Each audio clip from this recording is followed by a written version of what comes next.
Good afternoon, and welcome to this month's Northern Virginia Health Policy Forum. I'm Jim Scott, President and CEO of Applied Policy, and I'll be your host today. Our focus at Applied Policy is to help healthcare organizations navigate the complex world of healthcare policy, and we're pleased to host these monthly gatherings in order to share information and exchange ideas on emerging and important health policy issues. So today we're going to talk about Project Pause. It's an ad hoc coalition of national patient and professional organizations that educates policymakers and the public on effective solutions for improving clinical care in long-term care settings. Project Pause focuses specifically on solutions aimed at improving the diagnosis and management of neuropsychiatric symptoms. And you know, in healthcare policy, there's always a lot of acronyms. So neuropsychiatric symptoms is NPS, in case anybody accidentally uses that in dementia. These include streamlined clinical surveyor training and improved quality measures to appropriately determine antipsychotic drug use in long-term care patients. Project Pause is convened by the Alliance for Aging Research and the American Society of Consultant Pharmacists, or ASCP. Joining me on the panel today are Chad Wurz, Executive Director and Chief Executive Officer of the American Society of Consultant Pharmacists. Dr. Wurz is a board-certified geriatric pharmacist, and his career has focused on the medication management of older adults. He developed an innovative clinical practice in a long-term care setting in Ohio and directed the pharmacy practice of a regional independent pharmacy serving 10,000 long-term care residents. Additionally, he established a nationwide geriatric-based consulting company to educate and serve nursing facility residents, nursing facility administrators, long-term care pharmacies, and the public through a comprehensive knowledge of medication use. And Dr. Wurz is joined by Sue Peshin, President and CEO of the Alliance for Aging Research, the leading national nonprofit organization dedicated to improving healthy aging for all. As a thought leader on aging-related health issues, Sue has led the Alliance in efforts to boost older adult immunization rates, increase NIH, Alzheimer's disease and aging research funding, and raise awareness of geriatric cardiac issues.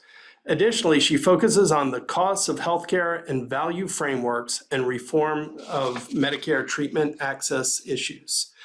Thank you all for joining us today. We'll begin with a few opening questions for each panelist.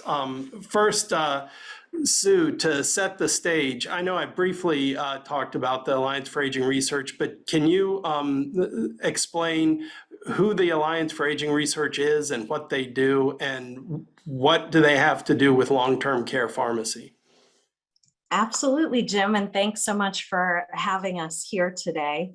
And just so everyone who is here in the audience knows, Jim Scott is our fearless board chair, and we thank Jim very much for his service. You've been awesome, Jim. The Alliance was started back in 1986, and the group started at the time when there really weren't any groups looking at research as a way to enhance aging and health. The focus was really more on direct senior programs. And the Alliance really, I think, made its mark in a lot of the frontline work on stem cell research and on doubling of the NIH budget. And we really look for gap areas where a lot of the disease-specific groups might not be as focused because a particular issue might disproportionately impact older patients in the particular issues that they work on, or it might be a little extra wonky. We like to get into CMS related regulatory issues, FDA regulatory issues. And in terms of long-term care, I mean, Alzheimer's has been a close issue for us for a number of years. We have led Accelerate Cure and Treatments for Alzheimer's Disease Coalition for going over 13 years now. Which focuses a lot on FDA regulatory issues, but in recent years has wrapped in CMS, and CMS comes to our meetings with the FDA each year. And, as the approval of products and coverage issues and reimbursement issues come sort of closer and closer together, and it's important to kind of have those discussions at the same time, we think that it's important as an organization to look at, what's the landscape, what's happening both within places that CMS covers care and places where they don't cover care. And are there differences, and are there things that need to be fixed? And when it comes to Alzheimer's disease and neuropsychiatric symptoms, I think that CMS has been very well-meaning, but I think they've significantly missed the mark over the last 10 years or so in their regulation of psychotropic medications and antipsychotics in particular. And so we're super lucky to meet ASCP and Chad Worse. I met him at one of those DC dinners a couple of years ago, and we connected in talking about this issue and started working on it because there really wasn't any other organized issue. So any other organized effort on it. So I know we'll talk more about that, but thanks again for having me. Thanks, Sue. And Chad, working in Old Town, I noticed that there's a lot of different pharmacist-related association, from the community pharmacist to the Academy of Managed Care Pharmacy to the hospital pharmacist. Can you tell everybody a little bit about what a consultant pharmacist is? Sure. And again, thanks, Jim, for having us here today to talk about this issue. The American Society of Consultant Pharmacists has been around for over 50 years. And if you want to put it in the context of the pharmacists that we represent, or the pharmacies that represent, you have to think back to the origins of the organization in the late 60s. Basically, we were probably community pharmacists, corner drug stores that started to recognize the need for pharmacy services in what was a budding nursing home industry that was just starting. So if you think about the kinds of things that a pharmacist might apply to a nursing home setting, from anything from medication carts to packaging the medications in, packaging styles that are easy for nurses to be able to manage if they're working on a unit with 15 or 20 different individuals that live in a nursing home. That's kind of where the American Society of Consultant Pharmacists started. So the term consultant pharmacist has maybe a little bit of a mixed meaning. Originally, it was pharmacists who were consulted to work with nursing facilities. That evolved over 50 years to be more clinical, sort of as the utilization of medications increased, the age of the population increased, our ability to keep people healthier longer has improved over 50 years. And the result of that is an arena where you have a very active, growing older adult population at the intersection of a number of medications and medication use patterns. And that really is what ASCP now represents. So our pharmacists work across the continuum of healthcare. Certainly the backbone is nursing facilities, but we work in assisted living, we work in the community with physicians, all around that medically complex patient, or that older adult patient that deals with multiple medications. And in some ways, we're kind of the opposite of what you might anticipate a pharmacist is. We're working to make sure that people are on the appropriate amount of needed medications. And sometimes, and a lot of times, that means we're working our way away from certain medications. Maybe a medication is causing a side effect that results in the addition of other medications. We're trying to be detectives, find those things, and make sure that medication use is appropriate. And as we'll talk later, as it relates to Project Pause, certainly antipsychotic medications are something that's at the forefront of people that work in this industry, and we want solutions that make sure that they're being prescribed and using those medications in an appropriate manner. And eventually that will stem into all psychoactive medications, and eventually it will spill into assisted living and community settings as well. So we're aimed at trying to make sure those processes are appropriate for the patient. Well, Chad, that's a great segue. So can you tell us a little bit about the history of antipsychotic use in nursing home patients, and why it's perceived as a problem, and then what is the solution that Project Pause is aiming for? Okay, that's a big question. We'll go back in history. It kind of, again, if intuitively you followed medication use in this country, we're in an environment of, wanting a pill for every ill. And in the nursing home setting, because you had a congregate environment of people that were older, arriving in those nursing facilities for a variety of reasons, many of which are the fact that they couldn't be at home any longer. They reached a point of care need that was beyond that of their families or their spouse, or the community, and they arrived in nursing facilities. And some of the early use of antipsychotic medications was an attempt to deal with something that we really didn't understand, whether that was senile dementia, Alzheimer's dementia, whether that was embedded psychotic conditions that patients had. We were trying to deal with it. And a lot of the early antipsychotics are broad medications that are difficult to manage. They have a lot of side effects, but one of those effects was that they would calm people down and take somebody that was maybe causing a lot of issues with regard to their care and kind of put them down a little bit with the medication and keep them calm. I think early on it was done with well intentions, but it became kind of a crutch for the industry. So there was an effort to try to reform that, and that is part of the rise of the consultant pharmacist, was to be part of the team that looks at that critically and make sure that we're using medications not in a restraint sort of way, not as a chemical restraint, but as treating a condition and making sure that we're getting benefits out of those medications, as well as evaluating those medications from a risk standpoint. So that was probably 30-35 years ago that those things started to happen, and the government kind of stepped into nursing facilities and said, we're going to regulate this, we're going to apply some rules to this to make sure that we're not doing some of the things that maybe we saw early on in the use of antipsychotics in nursing homes. A lot of time has passed. We've gotten a lot smarter about the conditions of the aged, certainly dementias.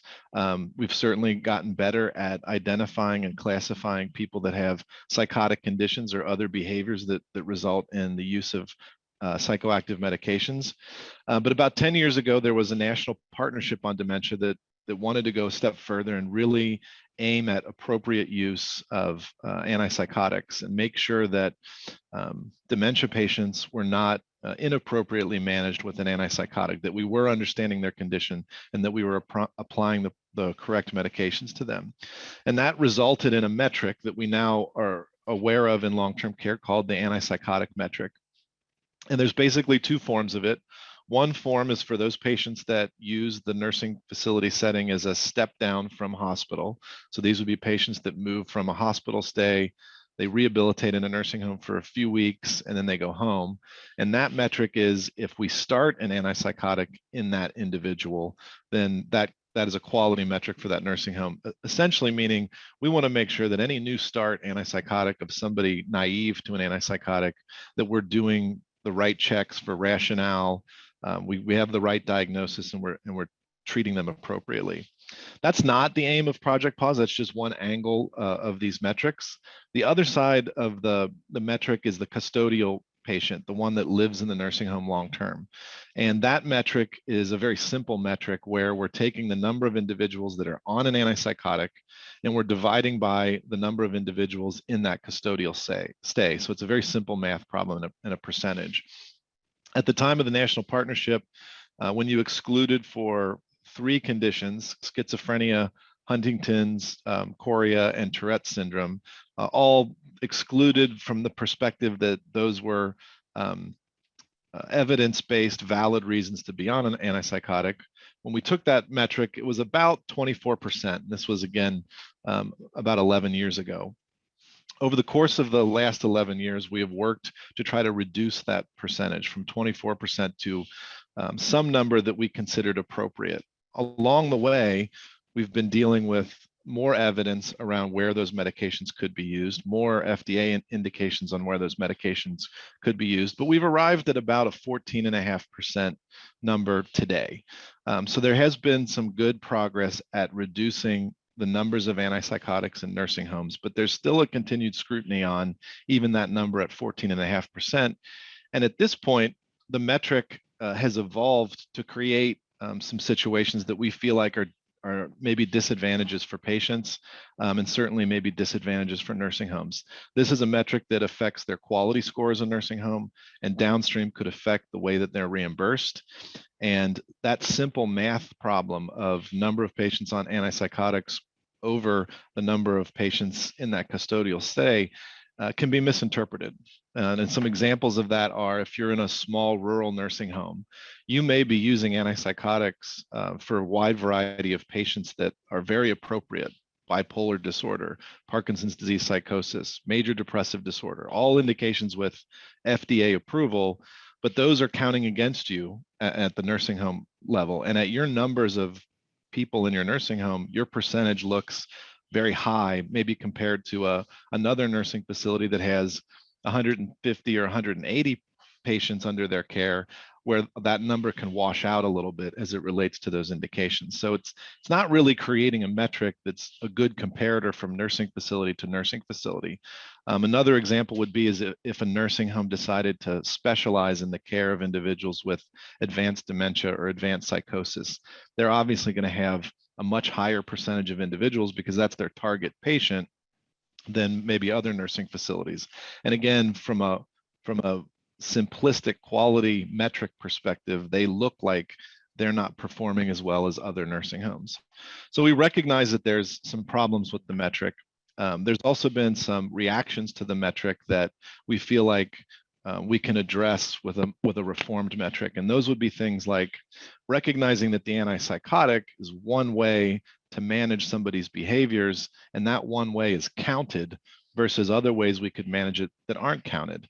Sometimes those ways are non-pharmacologic, and those are very good ways when they're effective to deal with behaviors. But sometimes people will aim at anti-epileptic drugs, or drugs that may be just as risky for patients, but quote unquote not counted in the quality metric.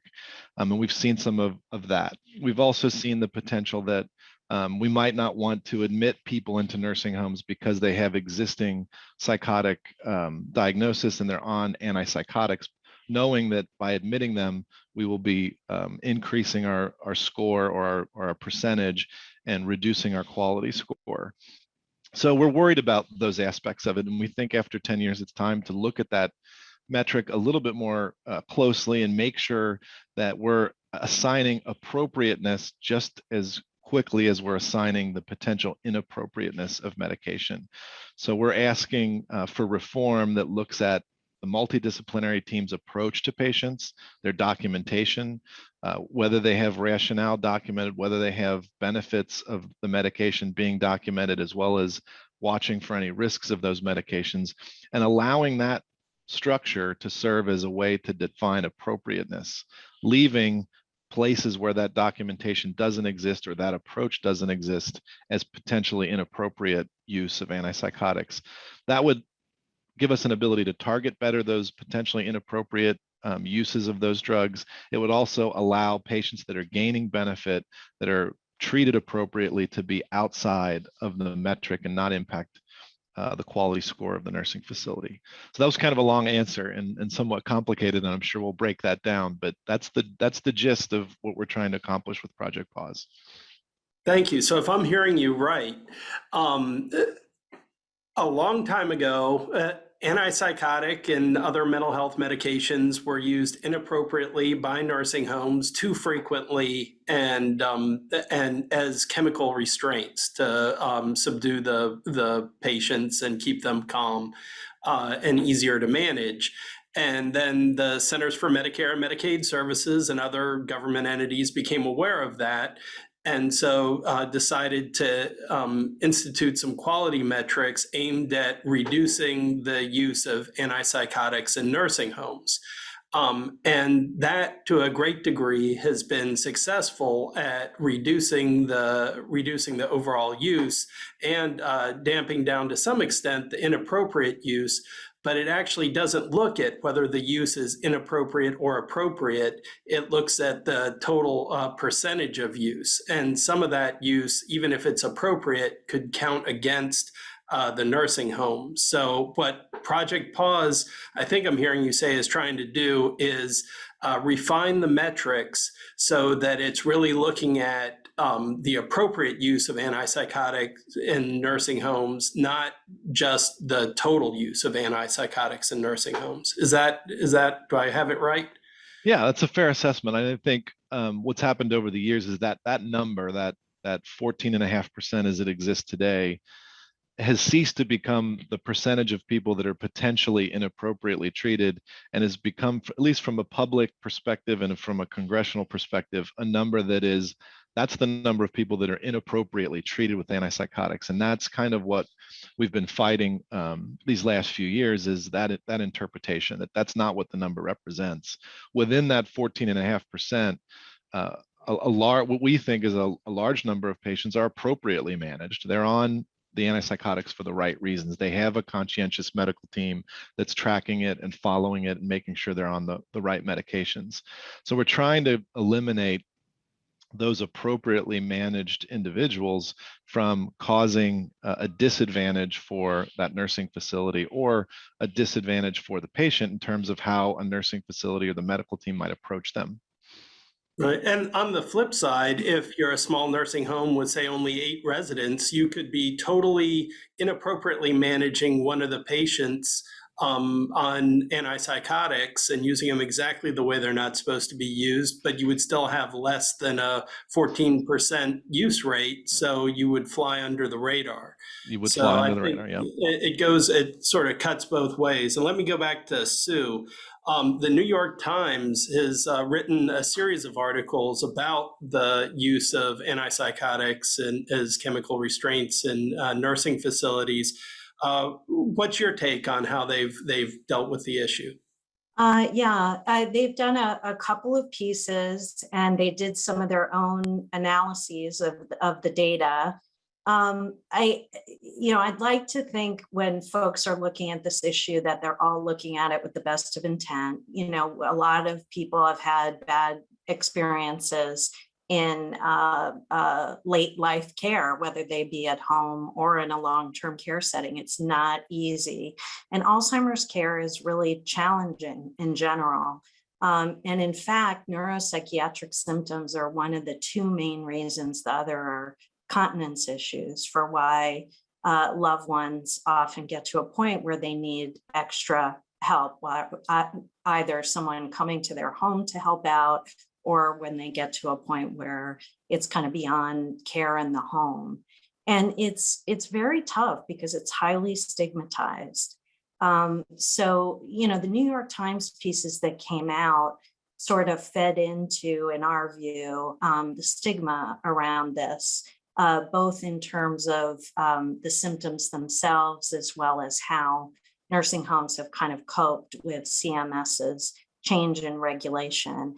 And I just want to go back to a couple of the things Chad said. First of all, it's also important to look at the clinical trials from decades ago of antipsychotics and psychotropic medications in general, because they purposely excluded folks with neurodegenerative diseases. And that was one of the reasons for the black box warnings that came a number of years ago, because they excluded those patients. And it was really a shame, because it was hard to tell what the impacts would be on older people. And we know from other pharmaco studies that there can be very significantly different experiences and adverse events and side effects in older people.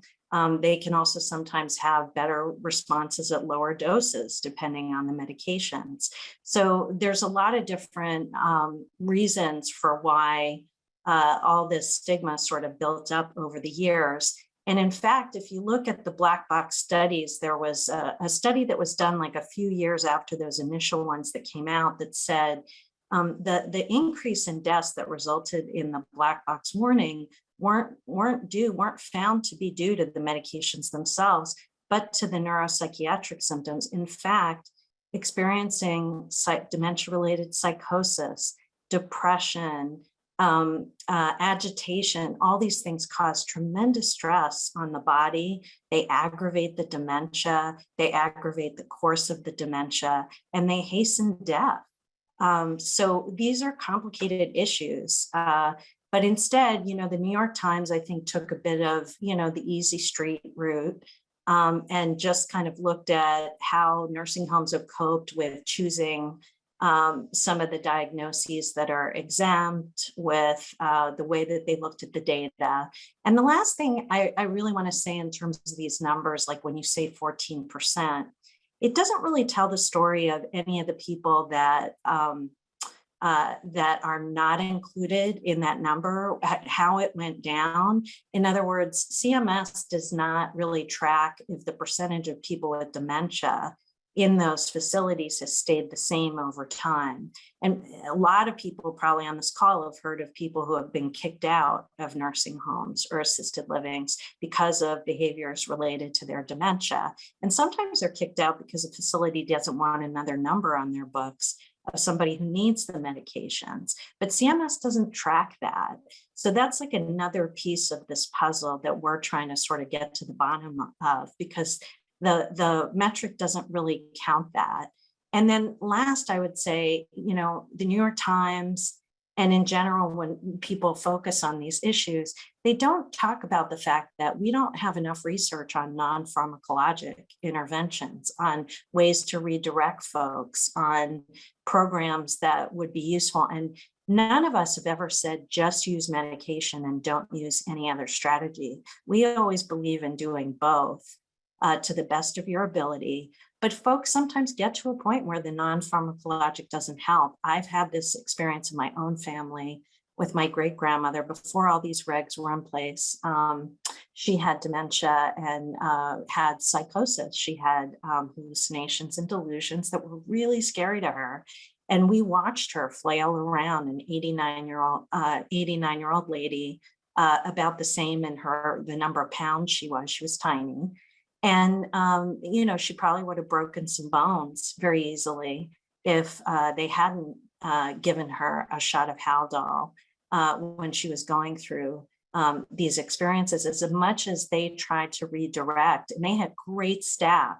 And that's the other thing, is staff training. There's so many pieces to this, but, seeing it in this one-dimensional way, dealing with it with a hammer approach as opposed to a scalpel, the way CMS has done over these years, I think it's really aggravated the situation rather than made it better ultimately.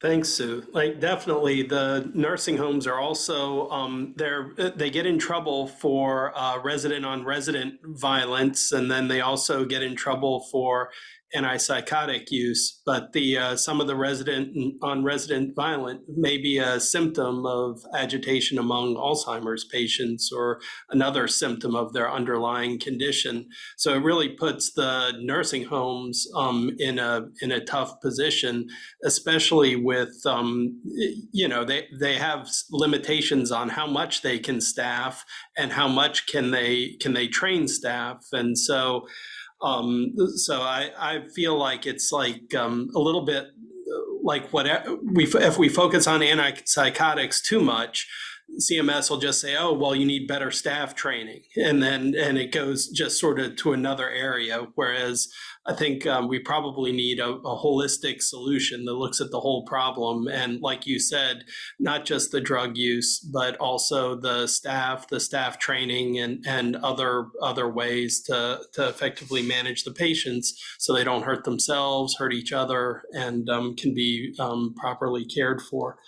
On that, the Office of Inspector General has been looking into this, and they've released one report on the issue, and another one is expected to come out soon. Sue, do you have any insight to what the OIG has been finding? Well, we were glad. The first report they did was requested by the agency, by CMS. The second one was requested by some members from the Senate. And that's the one we're waiting on. But the one that CMS requested actually kind of validated what we're pushing for in Project Pause, in that they really called for better measures. And I think they recognize that, that the current measure is not really kind of capturing the real situation. We're also in the process of working with the National Minority Equality Forum to do some of our own data analysis in the coming months. And we're really looking forward to helping to make sort of a case for the new measure that ASCP developed. And so that was to us one of the main takeaways from that first report. And Chad, I don't know if you have anything else to add on that. I think that the positives that came out of that report are the recognition that the metrics need reform, that there are some inconsistencies with what they're able to generate and what they end up doing in terms of changing behavior that we have to address with a better measure. And I think it's natural, and I think you said it really well, Sue, that 35 years ago we didn't have all of this information that we have today. We were applying medications, and I don't want to vilify even the nursing homes of 35 years ago for using these medications, because they were trying to deal with the problem that they didn't understand with medications that they didn't understand. And we know a lot more about them today. And a lot of those medications have evolved. We're not using the same antipsychotics today that we were using 35 years ago. We've moved on to ones that are a little bit safer and a little bit more evidence-based in terms of what they can do for people that are in those situations. So we have to evolve the metric to respond to that. And we have to recognize that, taking care of older adults, medically complex older adults in nursing homes is difficult. The New York Times, picks on an easy target. It's easy to pick on nursing homes. It's difficult to find solutions to the issues that we all agree are probably happening in nursing homes. And I think that's where we need to focus. And I think Project Pause is trying to take that stance, that we need improvement and reform. We're not saying that this problem is solved and we need to move on from it. We're saying that we need a better way of looking at it so that we're making sure that the patient is the center of these metrics. It isn't a metric designed to penalize nursing homes. It's a metric designed to improve behavior around patient care, individual patient care. And that's what we're trying to do. Thanks, Chad. And we're getting some questions from the audience, so feel free to chat your questions and I'll try to work them in as we can. And the first one we have is, as MedPAC and others explore private equity and Medicare and its impact on staffing, is there a relationship between the use of chemical restraints and ownership type? So I guess that's sort of a little bit about, is there more antipsychotic use in for-profit versus not-for-profit nursing facilities, or do you know anything about that? I think from the perspective of, this is why we're partnering with National Minority Equality Forum, is to tease out some of these answers. We want to know these answers as well. I can tell you, as a consulting pharmacist that left practice 3.5 years ago, when we were there, I don't know that we would recognize a difference between a for-profit or a not-for-profit nursing home from a medication use standpoint. We recognize that there are some different financial motivations in those two types of nursing homes. But as it relates to the use of chemical restraints or antipsychotics, I don't think we have data to suggest that at this point. And I would be surprised if we saw a difference amongst those two groups. But we are looking at that and trying to explore a number of data points as it relates to medication use in those populations, but that's one of them. And the only thing I would add to that, and this I'm speaking on behalf of the Alliance for Aging Research and not Project Pause as a whole, is just there do tend to be differences in staff ratios depending on for-profit versus nonprofit facilities. And, it's important to have enough staff that you can pull some staff off to get the training they need. So sometimes that, becomes a barrier. And then in terms of the ability to, execute on non-pharmacologic interventions, those do tend to be more staff intensive and more resource intensive. And so the more staff you have to be able to help redirect folks, oftentimes it takes 2-3 people to deal with a very difficult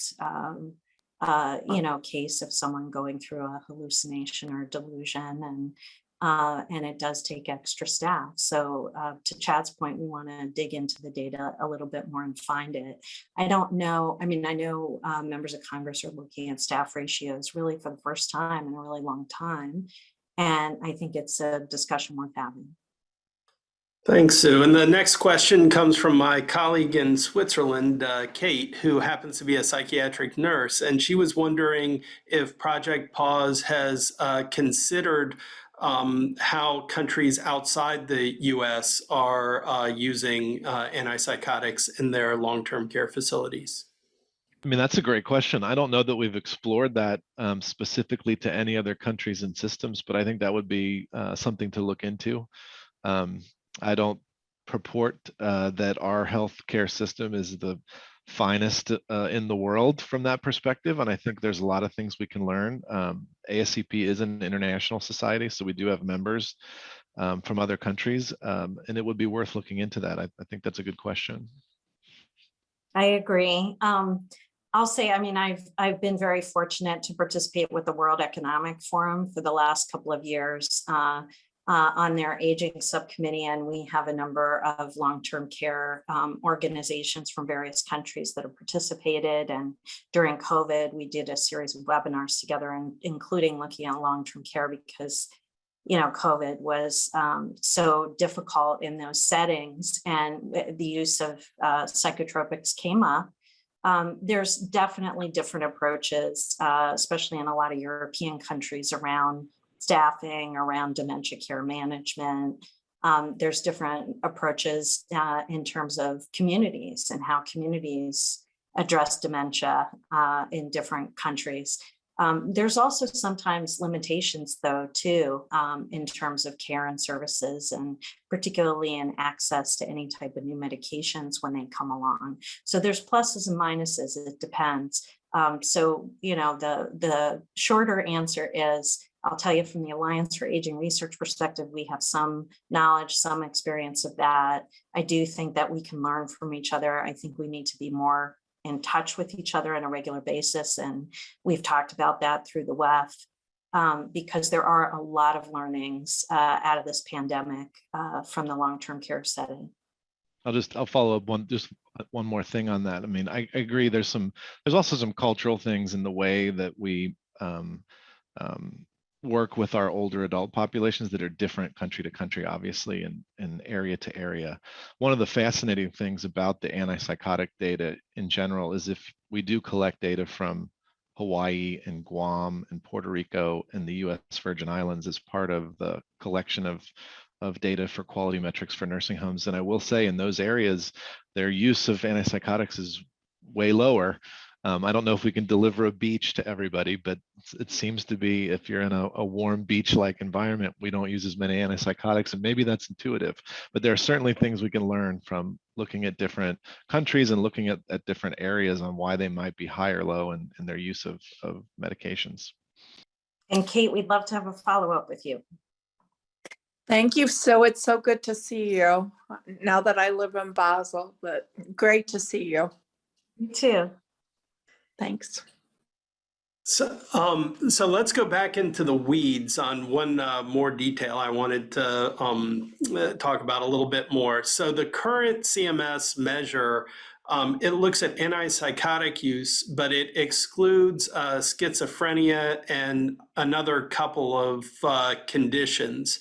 So I wonder if you could tell me why those conditions are excluded, and then if they're excluded, how does CMS know that it's not encouraging physicians to diagnose more people with schizophrenia or those other conditions, and or that those people with schizophrenia and the other conditions are actually being managed appropriately and not just prescribed antipsychotics because they don't count in the metric? So I don't know, Sue or Chad, whichever one of you wants to go first. I mean, I can try to tackle that. I think we do have concerns about that. I think, again, when you put a metric in place to change behavior, you're going to get what you want in some cases, and you're going to get some things that you didn't anticipate or that you don't want. And I think one of those things is the diagnosis of things like schizophrenia. We've seen an increase in the diagnosis of schizophrenia in older adults, which is counterintuitive to normally how schizophrenia is diagnosed. It's a condition that's usually diagnosed in your 20s, and it's a lifetime condition. So one of the reasons I think that those were exempted is because there's a risk to disrupting somebody's therapy if they're truly a schizophrenic and they're on therapy. If you take them off or you lower their dose, you risk some sometimes violent returns to their symptoms that you were trying to manage, or violent swings in the symptoms that you're trying to manage. So certainly, if you've ever seen anybody with Huntington's chorea and with active schizophrenia, that's intuitive, and Tourette's syndrome falls into that same category. There just is no answer other than the evidence-based antipsychotics that are available to help treat them. And it's something we grapple with because as you see new chronic progressive conditions, Parkinson's disease, psychosis is a good example. You're kind of in the same position. You know that the Parkinson's isn't getting better as people age or they progress. So you know that their symptoms are not resolving. You've got a medication to treat that condition, and you don't want to do a gradual dose reduction or a trial off that medication at risk of that person deteriorating and not being able to gain back control over their symptoms. So I think we're in that, reform place where we could say, let's exempt a whole bunch of other conditions, bipolar disorder, major depressive disorder, all the ones with FDA indications. The problem is you're going to chase that. This population is exponentially getting larger. We're going to have 19 million more people over 65 in the next 8 years. And with them and with our ability to care for people longer, they're going to develop more of these conditions of aging populations, and we're going to be dealing with more and more potential exceptions, which is why we've taken the slant that we want to go after appropriates, defining that it's being used appropriately via evidence, rationale, safety, as a way to address antipsychotics, as opposed to the former way, the 10 years ago way of just saying, well, they're exempt because they have schizophrenia. We want to kind of be able to correct some of those issues. Also, I think too, CMS acknowledges, I think that they're going down a rabbit hole with these, in their response. There have definitely been reports of a lot of older people being diagnosed with schizophrenia. Schizophrenia does tend to be diagnosed at younger ages. So a lot of them are off, and they're, being recognized as just a way to be able to account for use of the medication. But what CMS's response has been is, well, now we're going to develop an educational curriculum around proper diagnosis of schizophrenia.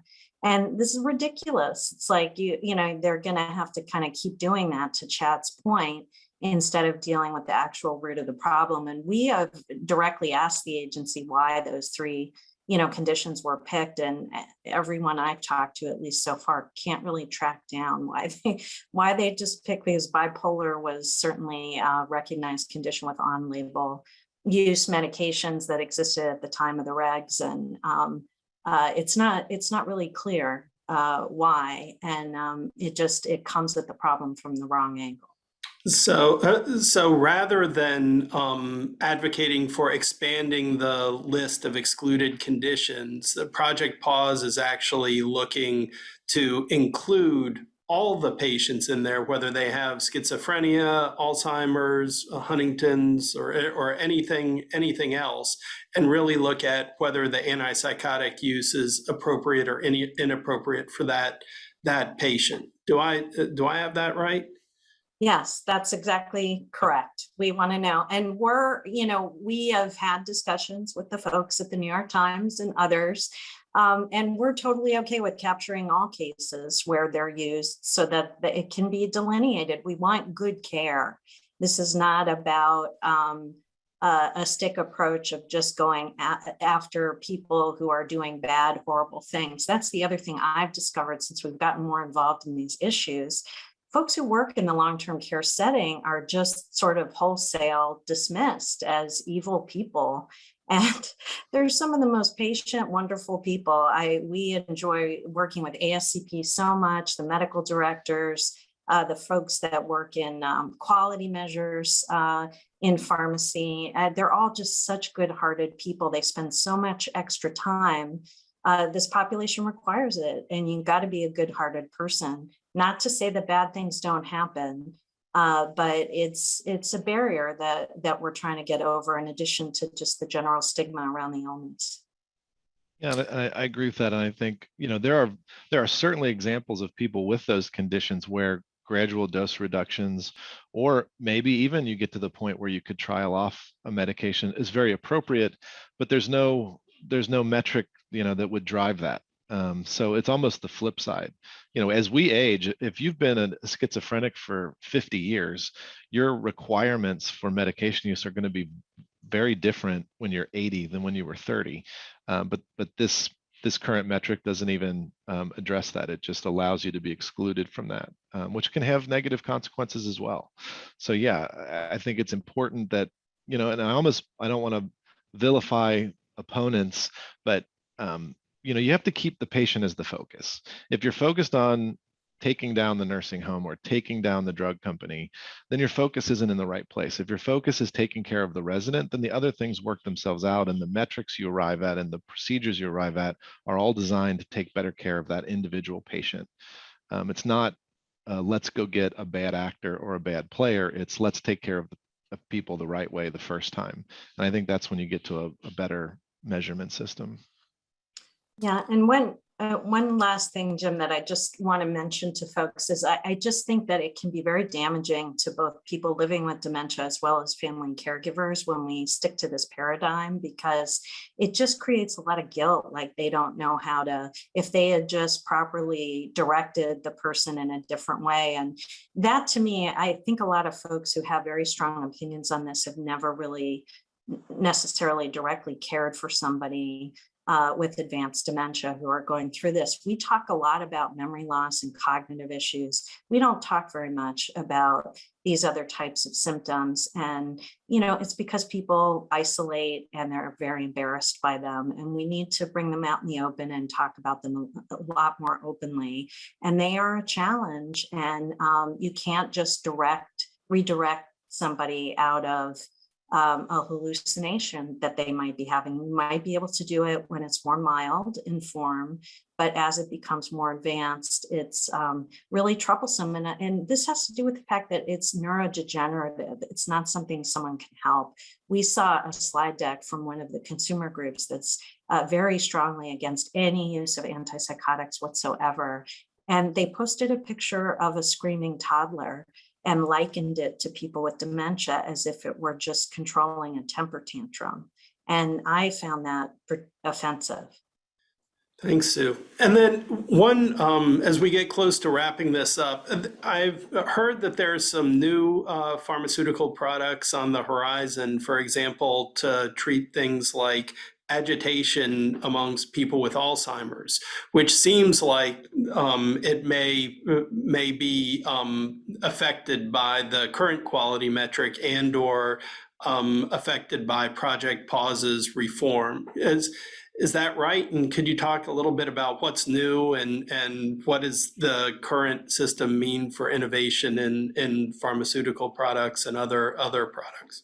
Yeah, I'm glad you brought that up, because one of the things I wanted to bring out was, because of the aging population, because of the conditions that are associated with aging, especially when you get into dementias and psychosis in older adults, obviously in our society, you're going to see quite an investment from companies to create products that alleviate some of those behaviors and conditions. So we're on really the precipice of a lot of medications coming to treat a lot of the issues that we're seeing in older adults. And that's not a bad thing, that's a good thing. But when you look at the current regulatory environment, it's going to have to be reactive to that. So to your point, if we're not talking about reforming this metric now, we're going to almost be overwhelmed later by the new products that are coming, what drug class they're in, how beneficial and risky they are, if we don't have a way to define the appropriateness of the medication. So putting this in place now is not only a reform for the custodial nursing home patient, but it's also a marker that will help us come up with better regulatory rules if that's the way CMS and HHS move in assisted living and even at the community setting, because we're going to have this vast number of medications to treat things like agitation and dementia, other specific symptoms like hallucinations and delusions. And we're going to have a system that's prepared for that and can address that in an appropriate manner. Thanks, Chad. And so we're coming up on the end of our time. So let's go with Sue first. Sue, what is the most important thing you want people to remember today about Project Pause? Well, first of all, if you're interested in getting involved with us, we would love to have you. You can go to our agingresearch.org website and just put Project Pause in the search. And if you want to learn more about us, you can check out the materials. And mostly, I want people to walk away understanding that just like a lot of other health policy issues, this one has a lot of nuance to it. Folks need help, and we need as many stakeholders as possible involved with us, because we got to make some changes, especially in the coming years, from everything that older adults went through with COVID. They deserve this help and they need it. Thanks, Sue. And Chad, any final thoughts? I mean, if there's a take-home message for I almost want to say for our generation, it's that we have 19 million more people that will be over the age of 65 in 8 short years. And the complexities of that, when you look at the medications that they take and the complexity of those regimens, is going to create an incredible need for management.